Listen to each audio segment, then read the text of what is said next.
I want to ask you to think about, when was the last time you defined grief in your life?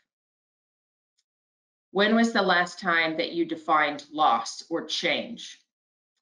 We don't typically define these things. We assume that we have a good understanding of it, and therein the burnout.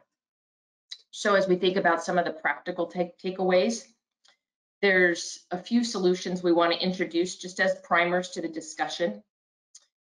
First of all, sleep. Most of us limit it. Most of us cut it out when we think that we have a more pressing task. But as you know, and as many of us have experienced, without sleep, we're like wandering around as though we're intoxicated by a mood or a mind-altering substance.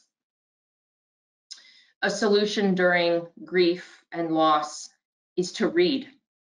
This rebalances a dysregulated central nervous system, and it helps us use an adaptive behavior as opposed to some of the maladaptive ones that look like us scrolling more.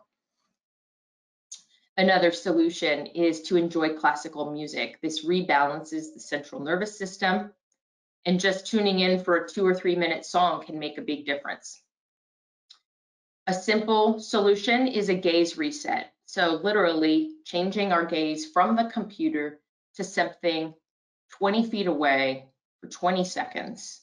This can help protect our eye and our mood and our ability to process information, which in general helps our attention spans. A solution during grief and loss in times of chaos or change is to schedule digital quiet time or time off of the screens. Since so many of us rely on the screens for work, for school, for play, it's helpful to have time outside of that. So that can be, again, reading, that can be time outdoors, grounding.